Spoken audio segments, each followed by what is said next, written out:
Okay, welcome everyone. I'm Edwin Rutsch, and this is our dialogues on how to build a more empathic culture. And I'm director of the Center for Building a Culture of Empathy. And I'm really pleased to have Neema Trivedi-Bateman here to talk about empathy. Thanks for joining me.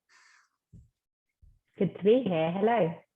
Hi. So let me give a little bit of an overview of you. So I have a whole list here that I put together of what you work on. So I see that you're a senior lecturer in criminology at the Anglia Ruskin University, and you also teach a couple of courses on criminology. You study the development of moral rules and moral emotions and how they might influence aggression or delinquency.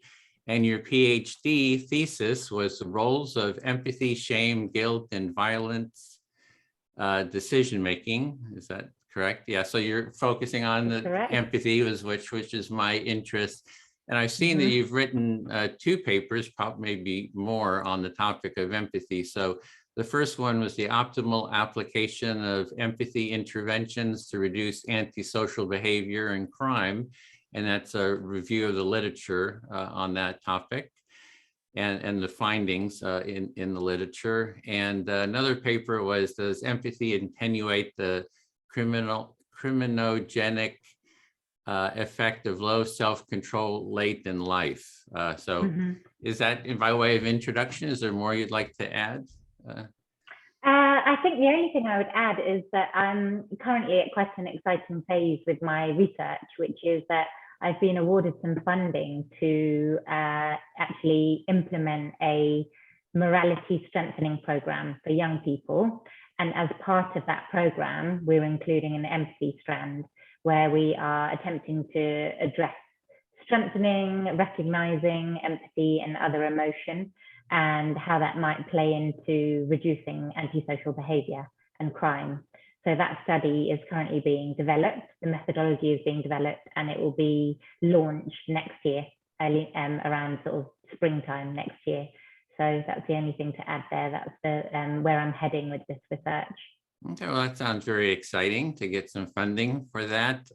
From the papers that I read, it was you were basically making the case that, hey, empathy is important for reducing criminality, and then you had also started studying, looked like you'd looked at different interventions, like how do you teach empathy, and you'd kind of reviewed some different programs for teaching empathy, some in Germany and Turkey and other places. And it sounds like now you're going to be actually developing a training around that. Does that sort of encapsulate the thread of what you're doing, or is there more? Yeah, that's right. Yeah, so the paper, the optimal applications paper, which was just published a few months ago in Psychology, Crime and Law, it took the view that first, before we can understand how empathy can be developed or strengthened, we have to look at the psychological literature that looks at how empathy actually develops from very, very early childhood all the way through mid-childhood, adolescence, and then young adulthood and beyond. So we reviewed a lot of that literature that really focuses on positive parenting practices, styles and disciplines, the influence of peers, the importance of social learning theory and modeling of others in terms of their behavior and their empathy towards others, and how we mirror and copy what those around us do, especially as younger children. So we focused on, and external influences too, like use of media and other influences in life. So first we looked at how empathy actually develops. And then, as you say, we go on to talk about existing programs that have attempted to strengthen empathy, primarily to reduce antisocial behavior and crime, because that's the focus of the paper. And then moving forward, we're looking at what we can learn from what has already been implemented in terms of the program, and what worked and what didn't work, and under which specific circumstances. And then we're attempting to adapt the methodology to trial this in a randomized control trial with around 125 young people in the city of Cambridge in the UK. Oh, that's great. Yeah. So I think in your paper, you said that there hasn't been a lot of work in this area within the criminology field. Is that kind of accurate? What's been sort of the scope of, because it seems to me that it's sort of an obvious thing that low empathy means high crime and criminality. It just seems like intuitively a like a core principle within crime, that if you are committing a crime of one sort or another, you're not taking into consideration the felt experience and the impact it has on the person you're harming or stealing from or killing or what have you. So it seems like obvious, and you're sort of like putting in the academic sort of rigor around making that statement. Yeah, so a couple of things there. So the first is that until about a decade or so ago, discussion of empathy was really rare in the criminological context. Criminology itself is only about 70, 80, 90 years old. So it's a really new discipline compared to something like psychology, which has been around for much longer. So I personally think we can learn a lot from fields like psychology to help us to understand a bit more about the offender mindset and why people carry out the actions they carry out when they break the law. So in recent years, there has been some more work done looking at empathy and crime. More attention has been focused towards it. We've got more and more empathy and crime researchers in the field. And there have been some good books published just this year looking at this. But I think there's still a lot of work to do in terms of the program itself. We've now probably established that there's enough evidence looking at the link between low empathy, as you say, and the occurrence of crime. But actually, what we need to think about is how we can actually put that into practice, make a real life impact with real people's lives, how we can scale that up to reach as wide an audience or participant sample as possible and spread that the important message of the link between X and Y. And that part, I think, is very, very new and requires more attention than has been paid so far. The thing about it being an intuitive sort of link between weak empathy and crime, I think this applies, and this transcends to some of my other work too, because my other work looks at associated emotions like shame and guilt, which are also found to be really important to prevent or reduce antisocial behaviour and crime. So although it might seem intuitive, obvious to some of us, and that might be because most of us in society actually do have quite a strong sense of morality and strong sense of empathy and shame and guilt towards others. But there is a smaller sample of people who don't feel those things. Perhaps they don't have the capacity to feel those things if we look at some neuroscientific, neurobiological research. And so it's that small sample, that small number or proportion of the population that in criminology we're particularly and specifically interested in. And so although it's more obvious to some of us and intuitive to some of us, I think there's still a lot of work that can be done here to understand it more deeply. Well, there is a psychopathy, which I don't know if there is some work out of a research institute, Christian Kiezer's in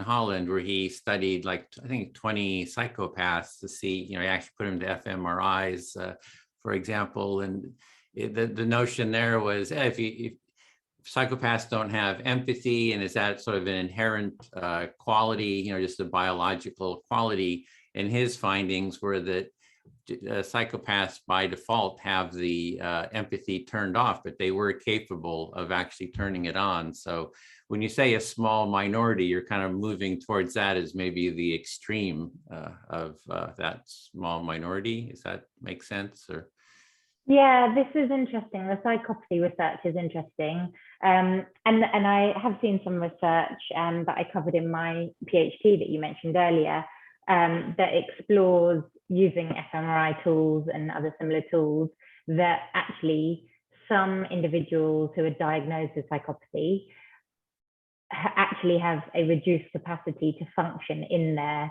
ventromedial prefrontal cortex, in that area of the brain that is thought to be very important in processing empathy and other emotion when that inputs to decision making of certain kinds.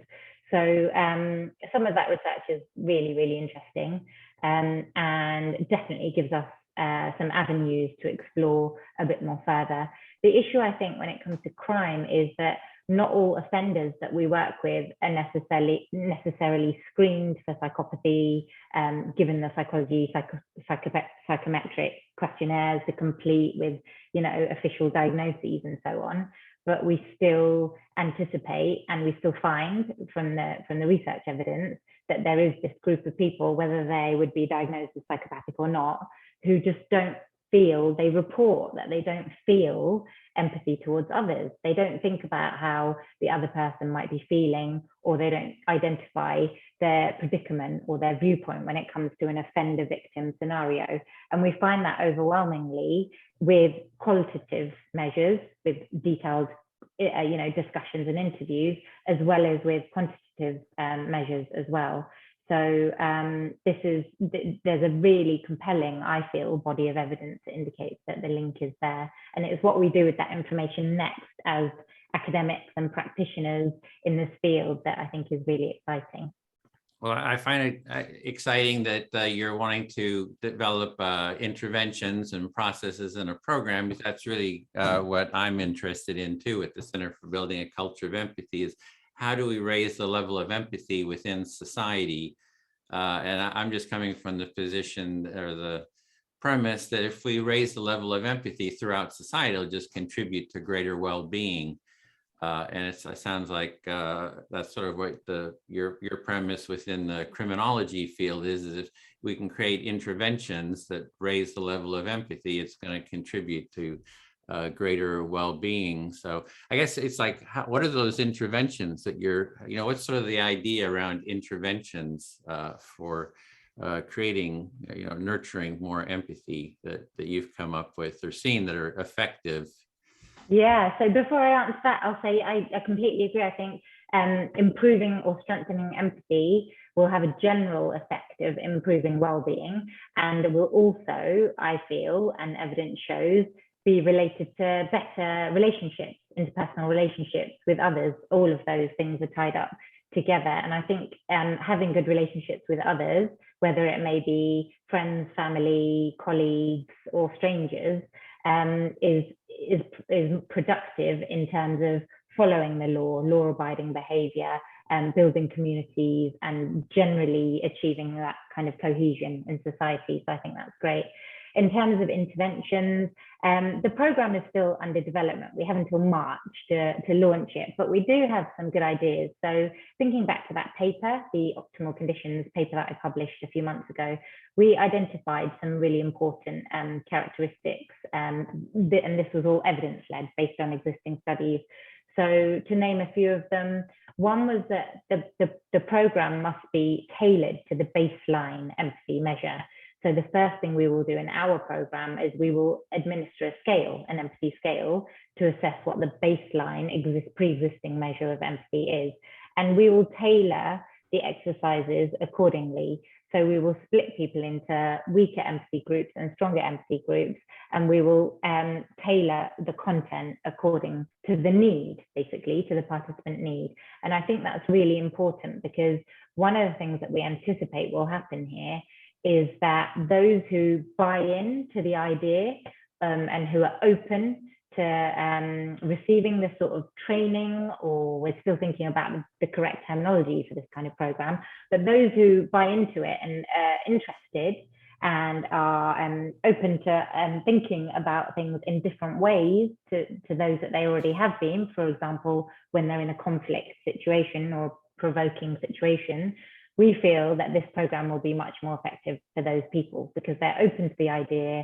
They will do the recaps at home, the at-home work that we'll be building along the way. And that brings me on to the second point, which is that the evidence so far shows that it has to be a rehearsed and sustained kind of approach. So we will be providing them with psychological strategies to think about other people in different contexts and different situations. And we ask them to take that work home with them. At the moment, it looks like it's going to be roughly an 8-week program where we see them 2 or 3 times a week. So we ask them in between those sessions to make sure that they take the materials home and they go through them with their family members, friends, colleagues, peers, and that they think about those things and rehearse and recap. That's another thing which I think is a really important part of a program of this kind.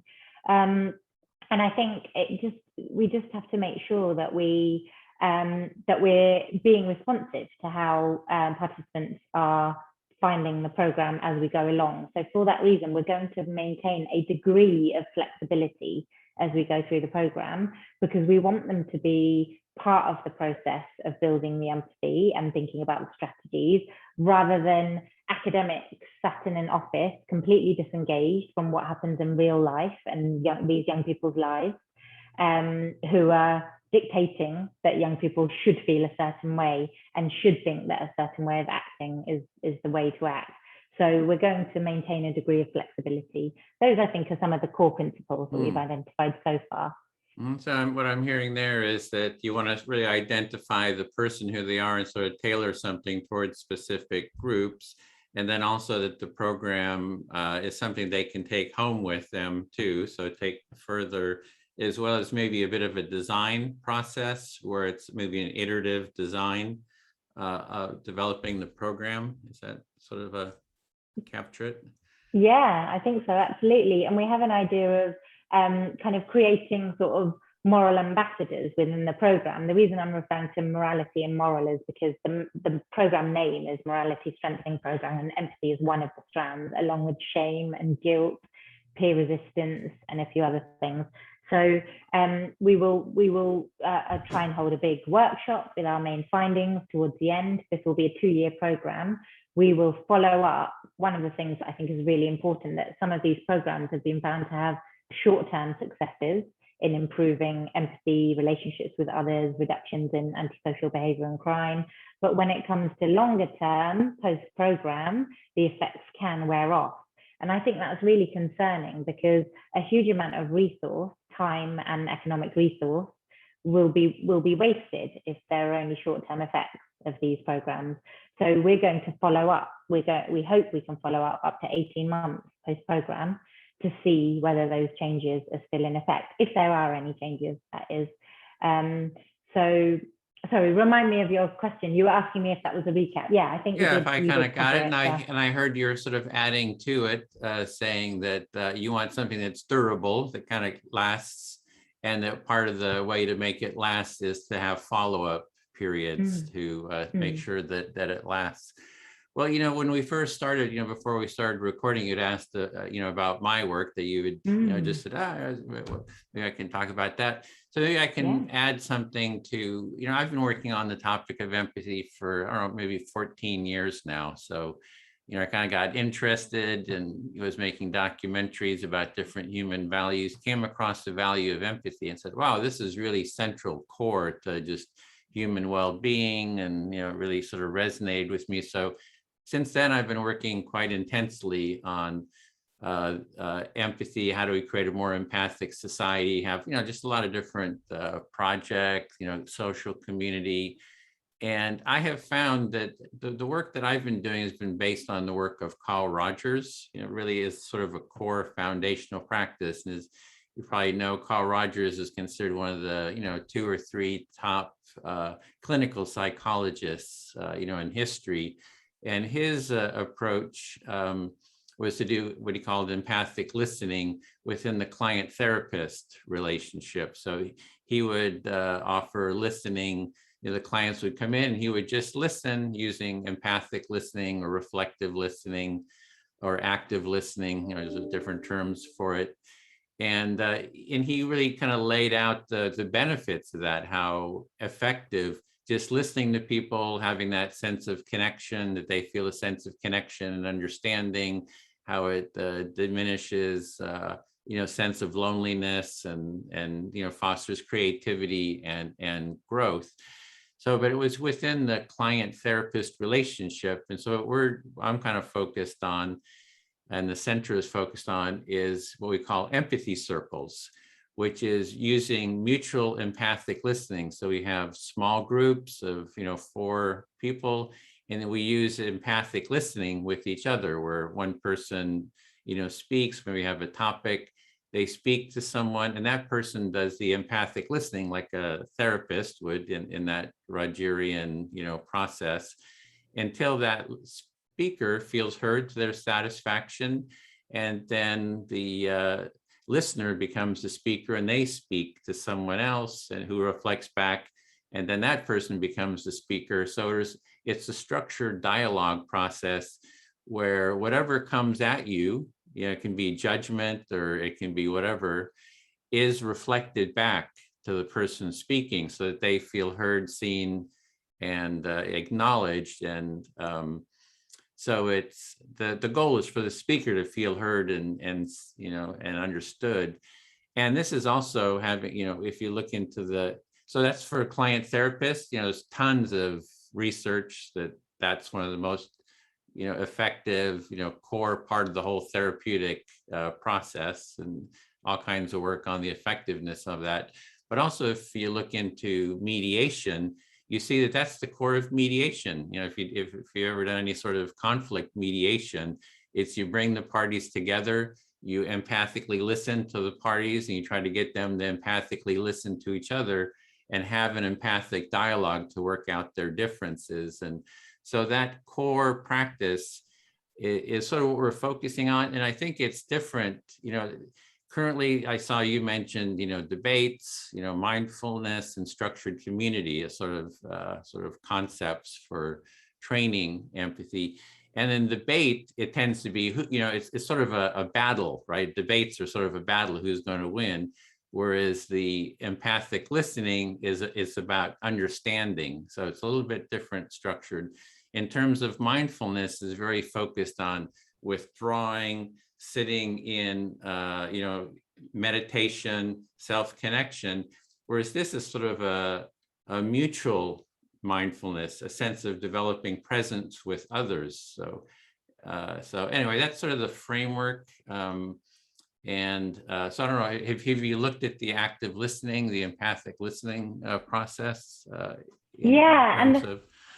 I have, yeah. And I think I think at the moment we're information gathering. So that's why it's fantastic to speak to you today. We want to find out everything that's going on globally, and how these different empathy circles, empathy tents, these different forums for which empathy is being discussed operate, so that we can try and learn from them and see what we think would be appropriate for our program. The reason I was smiling about the active listening is because I note that your interviewing style actually involves a degree of that, reflecting back. I do, and yeah. just making sure the other person is heard. So I think that's quite a nice observation for this interview. Yeah, so I do find it, I think that within the client therapist, it's the empathic listening is core, and it tends to be maybe something is that there's also a view of empathy in terms of an individualistic sort of thing. You as an individual be empathic, versus what we're looking at more is relational empathy, that we are in a relationship with others. Someone who's committing crime, in a sense, is in a relationship with the person who they're perpetrating something on. And what's the level of empathy between the two, or between the person and their family, and the level of empathy. So I think there's a different sort of a perspective that I think is often overlooked in our very individualistic society. So I just wondered what you think about that. Yeah, I think that's really, really interesting, especially in some societies where it is more of an individualistic culture and community, as opposed to that collectivistic kind of approach. So what I think it's really interesting thinking about how with crime, we're thinking about empathy towards the others involved in the crime, but I think it also applies to kind of what we call the kind of victimless crimes. For example, if there's a big corporation, a big supermarket, and you're shoplifting from a big supermarket, so there's no one face really that people know of, but it's just a big group or organization. And I think it can apply in those situations as well, because it's thinking about right and wrong and the emotion attached to that right and wrong, and the appropriate way to behave that minimizes harm to others, even if it's an organization that you can't visualize or see openly. And I think that's really, really interesting. I think when it comes to thinking about the actual situation itself, what I found with my PhD, I interviewed 50 of the most violent, prolific offenders in a sample of 700. It was part of this really interesting longitudinal study called the PADS Plus study. But I took a snapshot at one point in time, and I asked the 50 violent, prolific offenders about the last time that they had a fight, had an act of violence with somebody. And overwhelmingly, apart from one or two, all of them stated that they just didn't think about how the other person felt, what their situation was, what their predicament was, how the other person might be feeling, how they would feel if they were in that person's shoes. They didn't even consider that, and they felt that they didn't need to consider that. So one of the quotes that I use in some of my presentations was from a participant who answered, well, no one thinks about me, and all my life, nobody's really thought about me, so why should I think about someone else? And I think that really highlights what's going on here for a lot of young offenders in particular, where they haven't necessarily had stable, nurturing relationships with primary caregivers or other family members during their upbringing. And so for me, this brings up the point of sort of blame, really, and responsibility of criminal behavior and wrongful behavior. Because if young people are not being given the opportunities to thrive and to learn and to mirror the modeling from others and their behavior, then it puts them at a really disadvantaged position and situation. And the less that those capacities are learned and developed early on, the less that they mirrored and solidified and rehearsed perpetually over time. So I think this brings up a really interesting issue of caregiving and parenting and nurturing, attachment with caregivers, and all of these different things that are tightly linked to the development of empathy. Yeah, so it's a person that you're quoting there, in a sense, is saying, hey, I'm in a relationship with society. Society doesn't care about me. Society doesn't empathize with me. So why should I empathize with society? So it's sort of a premise. It's like, that's a premise. And if they'd had an experience of people listening to them, empathizing with them, then being in an empathic relationship with maybe their family more or with others, they'd be carrying a different premise about what's the nature of society. Yeah, absolutely. I agree. And this isn't just based on one anecdotal story or run-in with a person or a conversation with a person. This is based on quite a building body of evidence. And in this particular case, with the PhD research, with the majority of the sample of 50 prolific violent offenders, and they were habitual offenders. They would offend. Some of them, when I asked them the most recent fight they had, it was the day before. Or the week before, and it would be something that would happen every weekend. Just bear with me one second. Right, your daughter was coming. I think that's my daughter wanting to say hello. Bear with me one second. Sure.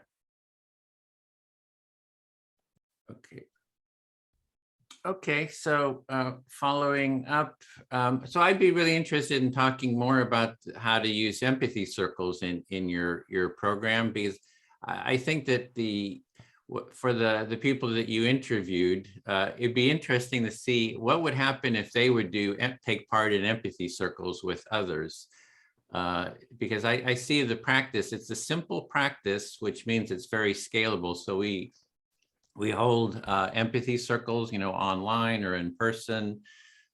We have a training, how to facilitate an empathy circle. So it's a 5-week training where we bring people together and they learn how to facilitate their own circles in their work, in their family, in their schools, or wherever. So, and then you kind of get a deeper sense. And then I just imagine that young people, in school, if they had empathy circles where they're learning to listen to each other, they're learning the tools for conflict resolution, because you can bring a lot of conflict into an empathy circle, and it gives a structured process for empathically working it out. as well as in families. You know, I do family empathy circles in my family, and it kind of helps everybody feel heard. Like even the most loving family, sometimes there's someone who talks more than everybody else, and everything. Oh my God, they're taking over again. But they just kind of put up with it, you know. But this is a way it creates more fairness. So yeah, I don't know that. I'd love to, you know, talk more, you know, but maybe even you do some tests if you're up for that with your program. Yeah, we could certainly consider that. Like I say, we're in the information gathering stage, so I'm keen to hear as much information as possible, and then we can take it away as a research team and consider the options then. But what was the rationale for building the empathy circle idea? What was it based on? Whose work was it based on? Okay, so it's based on the work of Carl Rogers doing, you know, the client therapist. What it's sort of, that's one way, empathic listening, and that has since spread, you know, throughout the whole therapeutic world and through the conflict resolution, you know, mediation world. And so there's organizations. There was something called the Imago Relationships, you know, people who built on Rogers' work, that couples could use empathic listening with each other. There's different mediation practices that use empathic listening, you know, trying to, with different participants like that. So the way that the empathy circle came about for me is, you know, starting with empathy, you know, learning about it. I started seeing all these different processes, took part in nonviolent communication training, which was based on the work of Marshall Rosenberg, who is a grad student of Rogers. So that's, again, the direct route is back to the empathic listening of Rogers. There was some mediation practices I took part in, restorative circle practice, which uses, you know, mutual empathic listening for conflict resolution. And I got sort of the idea for small groups there's a process called World Cafe, where they do small group discussions of maybe 4 at a table, you know, because then you have a lot of time to talk and be heard, but it's kind of an open discussion. And I thought, well, what if we used empathic listening in small groups, you know, and it came when I was set up our empathy tent at Occupy Wall Street in Berkeley camp. So we set up a tent, we offered listening, conflict resolution, and we did the large circle process, you know, the talking stick process. But I found it just didn't work well because people didn't get a lot of chance to talk, and somebody would still dominate. They just hold on to the talking stick for forever. And, you know, they did need to talk. So I had the idea of, what if we had small groups of 4 people and the whole camp would break up into small groups? You know, you speak for a couple hours and then you mix it with other people and you talk for a couple hours, because people were there all day long, you know, for weeks. And so it was sort of, that was the notion of how it kind of got started. And since then I've been kind of developing it, you know, kind of building on that basic process.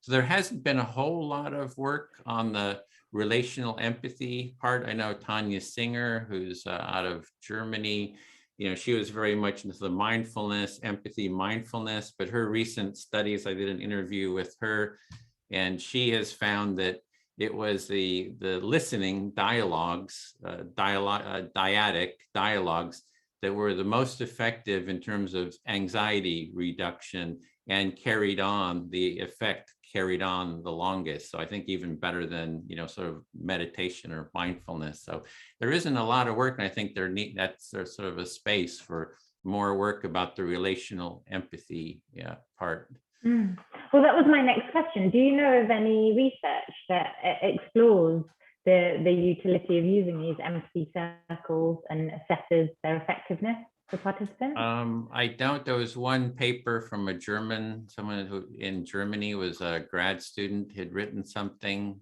you know, about relational, sort of more of a relational empathy. So there's not, that I know of, any like a body of work, you know, about the relational. I mean, there's tons of work about the the therapeutic, you know, and Carl Rogers references a lot of work, and there's just been tons of work because it's a fixed profession where people are getting paid and they're, you know, listening, right? And it's very much in the psychology departments. And so there's tons of funding and so forth. So there's a lot of work on laying out the benefits, the research, the studies, but there's not a community except for conflict mediation that's sort of built around this relational empathy. So I think there's a need for more studies around that. There's experiential, which I've got tons of, 10 years of doing these, but not sort of the academic studies. So once people, it might be that outside of this session, we could have a discussion about how we might be able to assess some of the circles that you run and collaborate on that. But once people are involved in an empathy circle, do they come back? And if they come back, do they come back to the same empathy circle or a different circle with others? How does it work? We're teaching the practice. So you're learning active listening in the circle. So people mention that, I start learning how to listen in the empathy circle. And I say, I'm not as good of a listener as I thought I was. And then they also notice is that they go into their family relationships, other relationships, and they bring that listening mindset to them. It's like, I've noticed, hey, I'm just listening better. I'm like focused. I'm kind of hearing people out.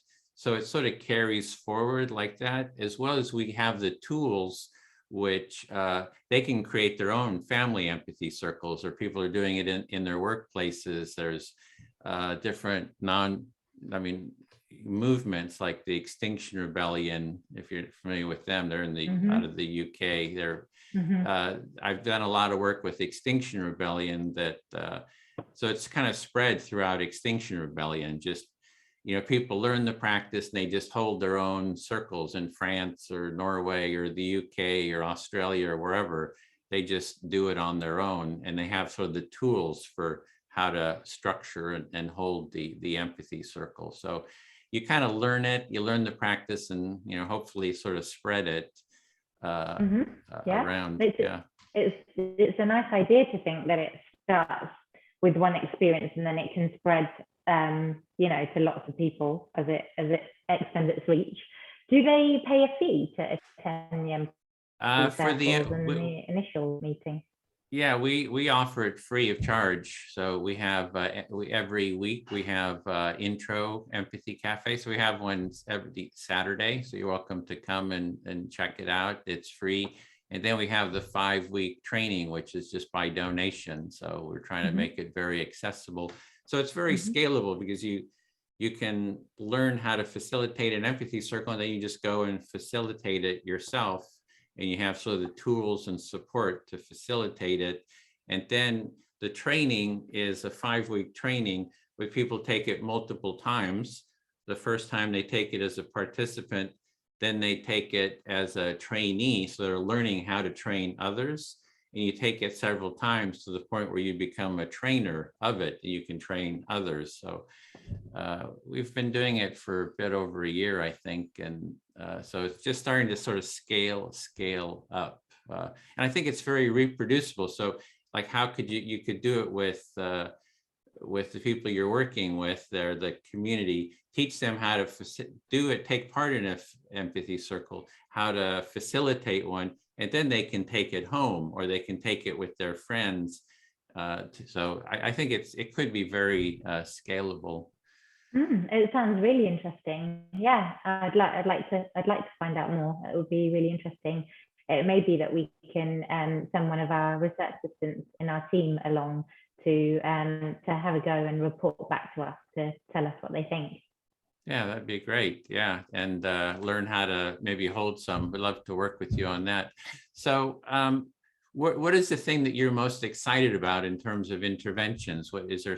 I hear that you're sort of doing you're kind of casting your net out there to see what the different practices are. So, this is one practice, the one that we're doing.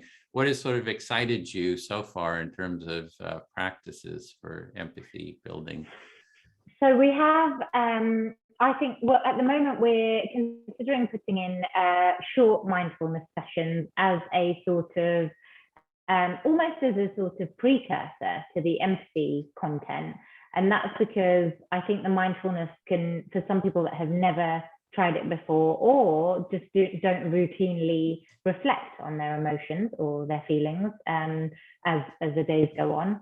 I think it can be a really good kind of base foundation to get people just to quieten the mind and preparatory exercise, I think, to open up to the idea of listening to others and thinking about others.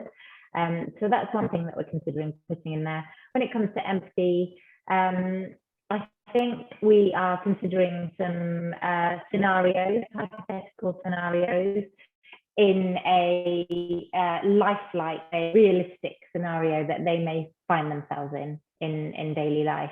So that might look like something along the lines of somebody bumping into somebody in a pub or club setting in an evening entertainment setting, and the reaction and the potential violence that could ensue from there in terms of verbal provocation, and then physical provocation and physical violence as well. So if we deliver a kind of hypothetical scenario that participants can identify with, that they may have even faced before, and then we pause and we discuss how you would feel, how you would react on both sides of both parties, so as victim, as potential victim, as potential offender, and thinking about alternative routes. So maybe they could answer their initial response of how they think they would respond, and then we could ask them to think of another action, and then we could have a discussion, an open discussion about the merits and the pros and cons of each action choice, and how one may be more positive and less conflict producing as others. So I think everything that we're looking to do when it comes to empathy and morality is to have discussions about why it is that way. And that can be really tricky when we think about following the law abiding, because it may be that people just simply don't agree with the law itself. And I think that's the perfectly kind of acceptable route when it comes to some of these grey areas, where some people simply don't believe that laws that have been made a long time ago and haven't been updated to suit current society and current society's views and attitudes. I think that's quite a plausible kind of idea that we might face. But if we can find a way of getting around that, and we're talking about rule following and pro-social behaviour, then I think scenarios and role plays will be really useful when we're looking to cultivate, strengthen, and identify empathy. Well, yeah, so I'm hearing that's the role play where you kind of actually have a scenario, you can role play, and then you can also have discussions afterwards too. And it sounds like you're also looking at, why would people not sort of support the law, being one. Before you'd mentioned it's, hey, the law doesn't care about me, society doesn't care about me. And then there's also like the laws are not applicable, they're old, they're outdated, they're not serving us. So people sort of dismiss the law in that case. I am thinking in terms of the active listening, or the empathic listening, you can, in the mediation, conflict mediation, there's a lot done with, with role play. And one thing is to use empathic listening within the role play. So you can have participants who are in conflict or pretend to be in conflict, but they use empathic listening with each other so that they hear each other, as well as the discussions after the fact. You can use the empathy circle to hold those discussions. So you're holding the discussions, plus you're learning sort of that empathic listening mindset too. So it can, so those are just some sort of applications of how it could be. So you're kind of doing, in fact, I would call that role playing. I call that imaginative empathy, right? Because you're perspective taking, being someone, you're imagining being in that situation. And so there's an empathic aspect to that to see what arises. But then there's the listening, the empathic listening that happens, between the participants too. So you're kind of like getting two birds with one stone. You're doing the role playing as well as the Absolutely. empathic listening. So yeah, those are right. So maybe we should have a discussion more about, maybe some things that could be tried out there around that. I'd love to Yeah, I talk think that more. would be really helpful. I'd enjoy that. Yeah, that would be wonderful. Well, okay. Well, I want to keep us more or less on time here. We've gone almost an hour. Do you have any sort of final thoughts about your work that you'd like to share? I think just to say that it's been really great to speak to you about your interests and the work that your organisation does.